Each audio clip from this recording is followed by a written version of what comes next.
अपना ब्रेकअप हो जाने के बाद एक लड़की को सुपर पावर मिलती है जिसको टाइम को स्टॉप कर सकता है। टाइम स्टॉप कर लोगों के साथ वो कुछ भी कर सकता था। हेलो फ्रेंड्स, इसी कंसेप्ट पर बेस्ड आज मैं आपको कैशबैक ये 2006 की एक fantasy romance Hollywood movie explain करने वाला हूँ। अगर आपको वीडियो अच्छा लगता है तो प्लीज इसे लाइक और कमेंट जरूर कर दीजिएगा। बिना किसी देरी के एक्सप्लेनेशन स्टार्ट करते हैं। मूवी स्टार्ट होते ही हम हमारे मेन कैरेक्टर बेन का ब्रेकअप देख सकते हैं। जिस लड़की से उसका ब्रेकअप हो रहा था, सूजी, ये उसकी फर्स्ट गर्लफ्रेंड थी। उसके साथ बिताए हर पल उसे याद आ रहे थे। वर्णन करता है कि उसका ब्रेकअप हुआ कैसे। एक पल में तो एक साथ थे, एक दूसरे को आई लव यू बोल रहे थे, और नेक्स्ट वीक सूजी किसी और के साथ थी और शायद उसको भी आई लव यू बोल रही होगी, पर इसका कोई भी मीनिंग नहीं है। बेन के फ्रेंड का नाम था शॉन उसे समझाने की कोशिश करता है। उसे सिर्फ एक बेटर ऑप्शन मिल गया, इसी वजह से उसके पास वो चले गए। उसके बारे में तुम्हें ज्यादा सोचना नहीं चाहिए। तुम किसी ब्यूटीफुल सी लड़की को डेट करो, फिर सूजी को जेलस लगेगा और तुम्हारे पास वो वापस आ जाएगी। शॉन का लड़कियों के साथ एक्सपीरियंस बहुत ही घटिया था। हर लड़की उसे मारकर चली जाती थी, तो उसकी एडवाइस बेन नहीं ले सकता। शॉन आर्टिस्ट बनना चाहता है। जब भी उसकी ड्राइंग क्लास होती थी तो हमेशा लड़कियों को ही ड्रॉ करता था। हमेशा उसे सूजी की याद आती रहती थी। एक रात उसने उसे कॉल किया। उसने पूछा कि क्या हम फिर से एक साथ रह सकते हैं। सूजी ने उसे मना कर दिया। वो दिन रात अपने बेड में पड़ा रहता था। सूजी के जाने के बाद जैसे उसका ऑक्सीजन चला गया था, स्लोली उसकी नींद भी चली गई। उसने सोने का बहुत ट्राई किया पर फिर भी वो कर नहीं पाया। अब सडनली उसके पास 8 एक्स्ट्रा आवर्स थे। वो अलग अलग चीजें ट्राई करता था पर फिर भी टाइम पास नहीं होता था। वो कुछ भी करे, सूजी की याद हमेशा उसके साथ रहती थी। एक रात वो ग्रोसरी लेने के लिए गया हुआ था। वहाँ पर नोटिस देखता है कि उन्हें काम करने के लिए स्टाफ की जरूरत थी। बेन को नींद नहीं आती तो 8 एक्स्ट्रा घंटे बिताने के लिए यहाँ पर वो जॉब कर लेता है। वहाँ की जब मैनेजर को उसने देखा तो मैनेजर पहले फुटबॉल का प्लेयर हुआ करता था, अब यहाँ का मैनेजर है। ये देखकर बेन रियलाइज करता है कि लाइफ इसी तरीके से बहुत फास्ट गुजर जाएगी, पर इसके लिए वो कुछ कर भी नहीं सकता। बेन के साथ एक लड़की काम करती थी, उसका नाम था शैरन। बेन ने नोटिस किया कि उसका मैनेजर शैरन के साथ बहुत ही अजीब तरीके से पेश आता है। शैरन को यह बात अनकंफर्टेबल लगती है। अपना जॉब करते हुए बेन ने हमसे कहा कि यहाँ सुपरमार्केट में टाइम बहुत ही स्लोली जाता है। इसको जरा फास्ट करने के लिए हम एम्प्लॉयज अलग अलग चीजें करते हैं। हर एक की अलग अलग मेथड है। जैसे शैरन कभी भी टाइम नहीं देखती। जब वो बॉस देखती है तो टाइम बहुत ही स्लो गुजरता है। इस वजह से हमेशा उसे कवर अप करके रखती है।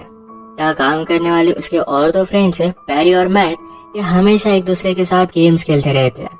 कभी शॉपिंग मॉल में रेस लगाते हैं तो कभी लड़कियों के सामान में कुछ अलग सी चीजें रख देते हैं। इसी तरीके से हर कोई टाइम पास करता था। और बेन ने कहा मेरा तरीका कुछ अलग ही है। जब उसका ब्रेकअप हुआ तो उसके लिए टाइम गुजारना बहुत ही हार्ड था, तो एक सुपर पावर उसमें आ गई। ये सुपर पावर थी टाइम को स्टॉप कर पाने की। वो अपनी पावर से सबको स्टॉप कर देता और सारी चीजें घूमने लग जाता। सुपरमार्केट की सारी ब्यूटीफुल लड़कियों को नोटिस करता था। उसे लगता है कि लड़कियों में अलग सी पावर होती है। वो जब छोटा था तो एक फॉरेन स्टूडेंट उनके घर में रहने के लिए आई हुई थी। वो बहुत ही ब्यूटीफुल थी। वो हमेशा उसे देखता रहता था। बेन जब ये टाइम स्टॉप करता था तो हमेशा लड़कियों की न्यू ड्राइंग करता था। उसने एक नॉवेल में पढ़ा था कि लड़कियों को पेंटर के साथ अफेयर करना अच्छा लगता है, क्योंकि उनकी ब्यूटी जैसी है वैसे वो देख सकते हैं। ऐसे ही बेन ड्राइंग करते हुए अपना टाइम गुजारता था, और जब वो अनपॉज करता तो बहुत सारा टाइम गुजर जाता। अगले दिन बेन से मिलने के लिए उसका फ्रेंड शॉन आया। शॉन को पता था कि अभी बेन अपनी एक्स गर्लफ्रेंड के बारे में सोच रहा है। वो उसे कहता है तुम्हें जल्द से मूव ऑन करना चाहिए। शॉन हमेशा उसे यही बात कहता रहता है, तो इस मूवमेंट को भी वो पॉज कर देता है। एक्चुअल में बेन और शॉन ये बचपन से बहुत अच्छे फ्रेंड्स थे। जब शॉन की मदर घर से चली जाती तो दोनों मिलकर न्यूड मैगजीन्स देखते। एक दिन जब ये दोनों देख रहे थे तो शॉन की मदर वापस आ गई। वो इन दोनों की फ्रेंडशिप को अलग ही समझती है। आज शॉन बेन से कह रहा था तुम्हें स्ट्रिप क्लब वगैरह मेरे साथ चलना चाहिए। सुनकर बेन को अपने बचपन का एक किस्सा याद आता है। उनकी स्टेज पर एक लड़की थी जो पैसों के लिए न्यूड होती थी। ये सारे फ्रेंड्स लाइन लगाकर उसे मिलने के लिए जाते थे। इसके बाद हम देखते हैं अगले दिन बेन और शैरन की नजरों से नजरें मिली थी। लॉकर रूम में शैरन को जरा भूख लगी थी तो बेन का सैंडविच मांग लेती है। सैंडविच का पिकल शैरन के गाल पर लग गया था।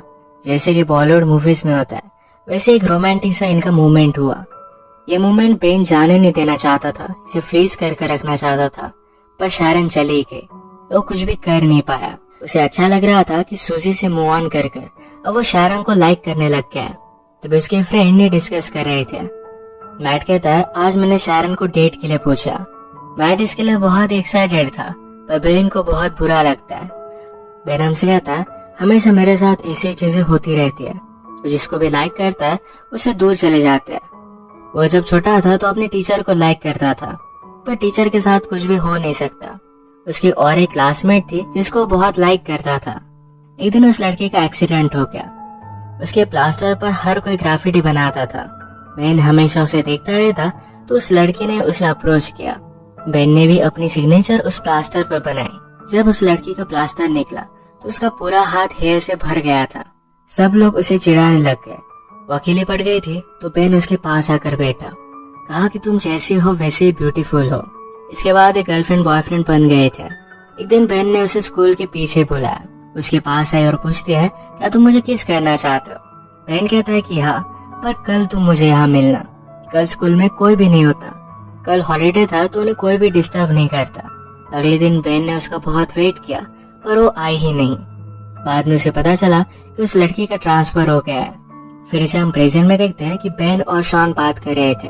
बेन ने शायरन के बारे में शॉन को बताया, पर वो ये भी कहता है मैट और शायरन आज मूवी देखने के लिए जाने वाले हैं। शॉन ने कहा कि वो सिर्फ एज अ फ्रेंड्स मूवी देखने के लिए जा रहे होंगे, उनके बीच में कुछ है ऐसा कंपल्सरी नहीं।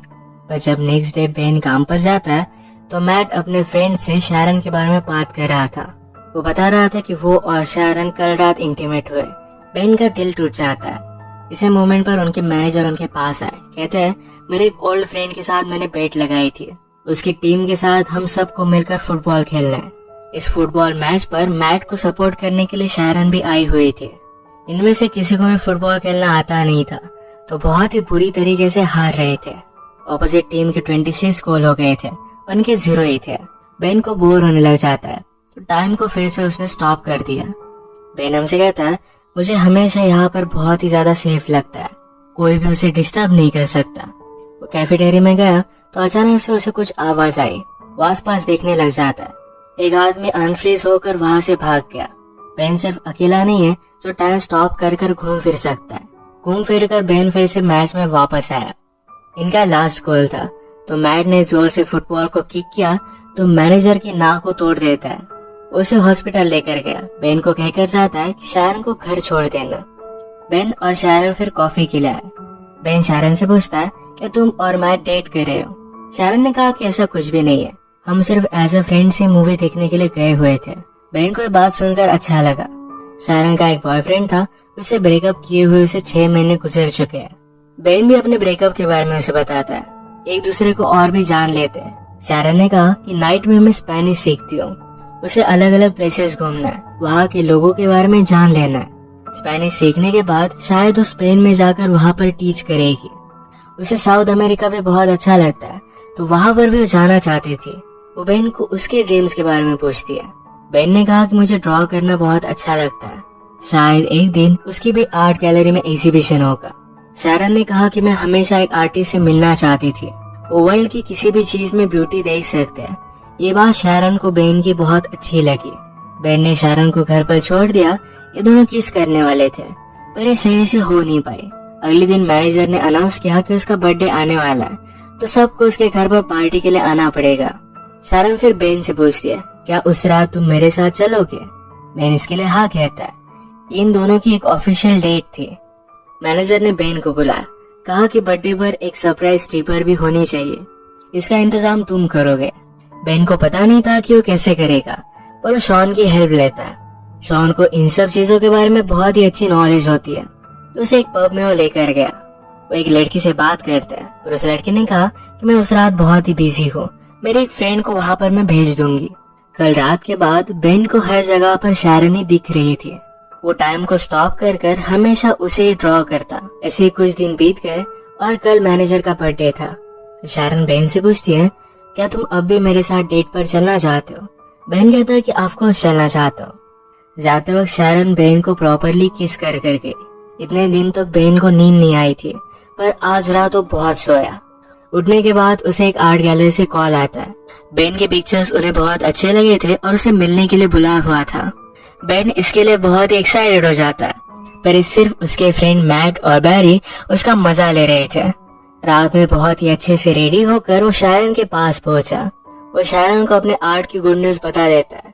उसे भी बहुत अच्छा लगता है। ये दोनों फिर पार्टी में आए, पर बेन यहाँ पर सुजी को देखता है। पार्टी में इन्होंने ऑर्डर की हुई स्ट्रिपर भी आई हुई थी। ये वही स्ट्रिपर थी जो शॉन और बेन बचपन में देखने के लिए जाया करते थे। शॉन मौके का फायदा उठाकर उसे डेट के लिए पूछ लेता है। शॉन हमेशा लड़कियों से कुछ भी गलत चीजें बोलता था, पर ये लड़की उसे बचपन से जानती है, तो कोई भी प्रॉब्लम नहीं आएगा। शायद उसकी भी लव स्टोरी यहाँ से स्टार्ट हो जाएगी। पार्टी में बेन जरा वॉशरूम के लिए जाता है, तो वहाँ पर सुजी भी थी। सुजी को बेन को शायरन के साथ देखकर जरा बुरा लगा था। वो रियलाइज करती कि बेन उसके लिए परफेक्ट था, तो उसे फिर से पाना चाहती थी। बेन उसमें कोई भी इंटरेस्ट नहीं दिखाता। इसी के पैरेलल में हम देख सकते हैं मैनेजर शायरन से बात करने लग गया।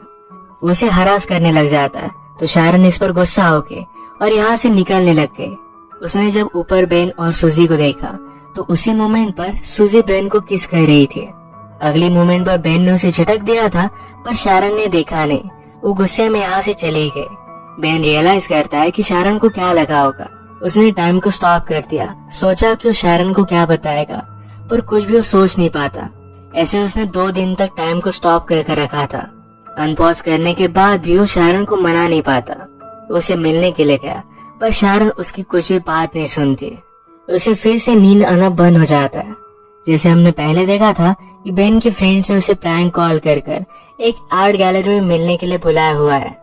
तो बेन एक्चुअल में अपने साथ आर्ट लेकर उस आर्ट गैलरी में चला जाता है। वहाँ के एजेंट से उसने बात की, तो उसकी कोई भी अपॉइंटमेंट नहीं थी, पर एजेंट उसकी ड्राइंग देख लेता है। उसे ड्राइंग्स बहुत ही पसंद आई। वो बेन को अपॉर्चुनिटी देते हैं और अब उसका एक आर्ट शो होने वाला था। इसका इनविटेशन बेन शायरन को देकर आता है। इस एग्जीबिशन ने शायरन की बेन ने जो भी ड्राइंग्स बनाई थी सिर्फ यही लगाई हुई थी। ये सब कुछ बहुत ही ब्यूटीफुल था।